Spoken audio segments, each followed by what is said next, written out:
Reels वाली बहू। प्रज्ञा को रील्स बनाने का बड़ा ही क्रेज है और वो दिन भर रील्स बनाती रहती है। खाते पीते घूमते फिरते घर में कॉलेज में रील्स बनाने के कारण प्रज्ञा पूरे कॉलेज में हाईलाइटेड है। जहां उसकी रील्स सभी को पसंद आते हैं, वहीं मनीषा चिंता में डूबी रहती है। एक रोज जब खाते हुए प्रज्ञा रील्स बना रही होती है, तब मनीषा कहती है, 1 मिनट भी चैन नहीं है इस लड़की को। ये नहीं कि खाना तो आराम से खा ले, लेकिन नहीं, अरे थोड़ी देर रील्स नहीं बनाओगी तो आसमान नहीं टूट पड़ेगा। अरे मम्मी, इसी को तो कहते हैं डिटर्मिनेशन। तुम नहीं समझोगी ये सब। हे भगवान, इस लड़की को सद्बुद्धि दे। जब देखो तब टेढ़ा बाका मुंह बनाती रहती है। मनीषा की बात का प्रज्ञा पर जरा भी असर नहीं होता और वो खाते खाते रील्स बनाती रहती है। दिन बीतने लगते हैं और देखते देखते प्रज्ञा का कॉलेज भी खत्म हो जाता है। आए दिन कोई ना कोई मनीषा को प्रज्ञा की शादी करवाने का सुझाव दे जाता है। सब ठीक ही कहते हैं, प्रज्ञा की शादी कर देनी चाहिए। अपने घर के काम काज में व्यस्त हो जाएगी तो खुद ही ये रील्स और नाच गाना बंद हो जाएगा।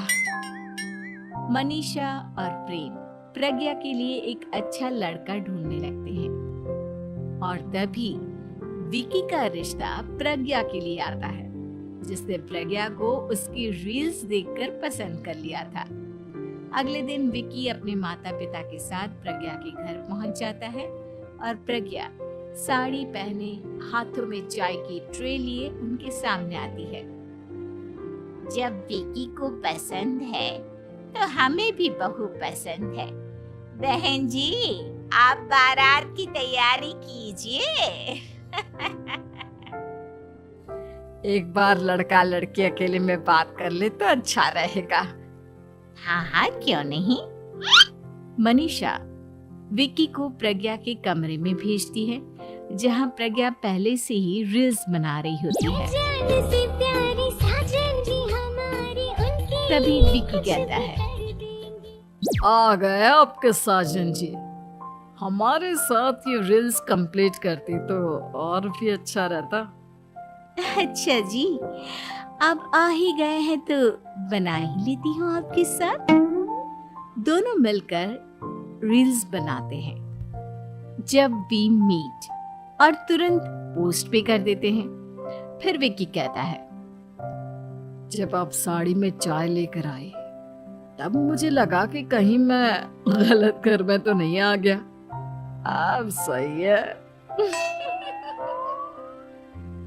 दोनों की शादी पक्की हो जाती है और शादी के दिन भी प्रज्ञा रील्स बनाने से चूकती नहीं। यहाँ तक कि बारात के समय भी नाचते हुए रील्स बनाती है। सभी लोग प्रज्ञा की तारीफ के पुल बांध देते हैं और प्रज्ञा नाचती गाती अपने ससुराल चली जाती है। सब कुछ अच्छा चल रहा होता है। प्रज्ञा यहाँ भी दिन भर हर चीज की रील्स बनाती रहती है। लेकिन कुछ दिनों के बाद जब सुनीता कहती है, बहू, ये रील्स के साथ साथ कुछ काम भी कर लिया करो। वैसे तुझे और क्या क्या बनाना आता है? मम्मी जी, वैसे तो सब कहते हैं कि मैं सब कुछ अच्छा बनाती हूँ, लेकिन मुझे लगता है कि मैं मैगी अच्छा बना लेती हूँ।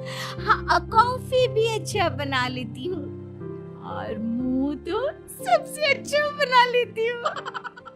हैं? अच्छा अच्छा। सुनीता अपना माथा पकड़ लेती है और कहती है, बहू, कुछ खाना बनाना भी सीख लेती। मम्मी जी, मैं लंबी प्लानिंग कर रही हूँ। जल्दी ही मैं इतनी फेमस हो जाऊंगी कि मुझे पैसे मिलने लगेंगे। हम दोनों सास बहू राज करेंगे, राज। नौकर काम करेंगी और लोगों की तो लाइन लगेगी हमसे मिलने के लिए। तेरा दिमाग खराब हो गया है क्या बहू?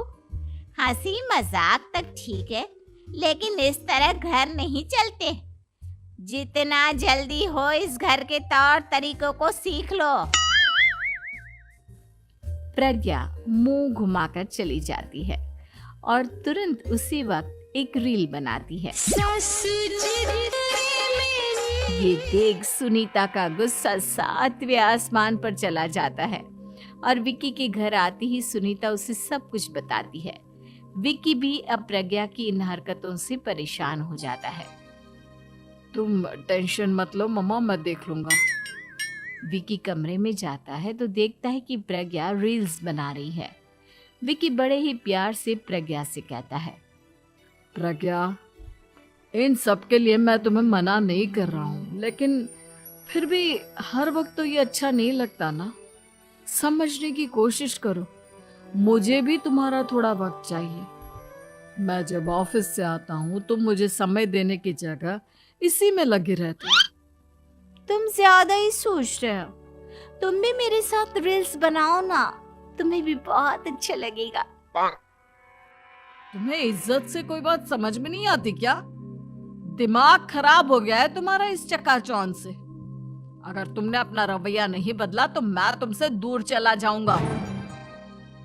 तुम ही रिश्ता लेकर आए थे, मुझे लड़कों की कमी नहीं थी और ना आज है। विक्की दरवाजा पटक कर चला जाता है। धीरे धीरे विक्की प्रज्ञा से दूर होता जाता है। एक रोज मनीषा प्रज्ञा के ससुराल उससे मिलने जाती है।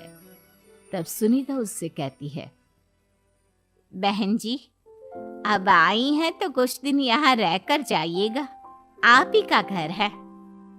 हाँ मम्मी, बहुत दिन हो गए तुम्हारे साथ एक भी रील नहीं बनाई मैंने। प्रज्ञा तुरंत अपने फोन में रील्स ऑन कर लेती है। ये सब मुझसे नहीं होगा। तेरा ये भूत अभी तक नहीं उतरा क्या?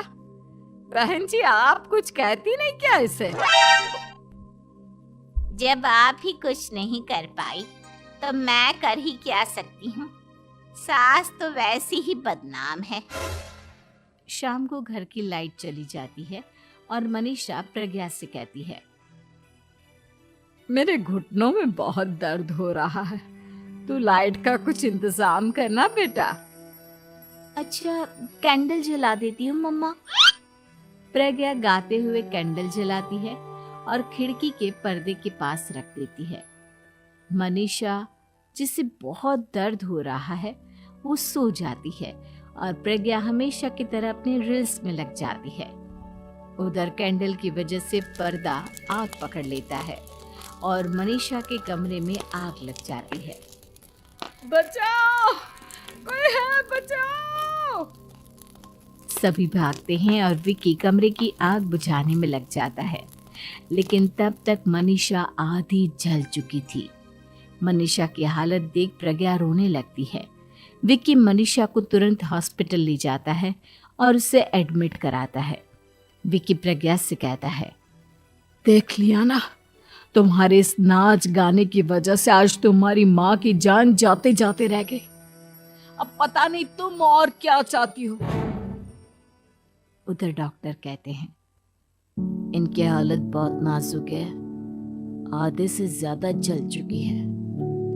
प्रज्ञा रोती हुई मंदिर में जाती है और भगवान के आगे जाकर कहती है, भगवान, मेरी माँ को ठीक कर दो। मैं कसम खाती हूँ हाथ से ये रील्स बनाना छोड़ दूंगी। बस मुझे मेरी माँ वापस मिल जाए।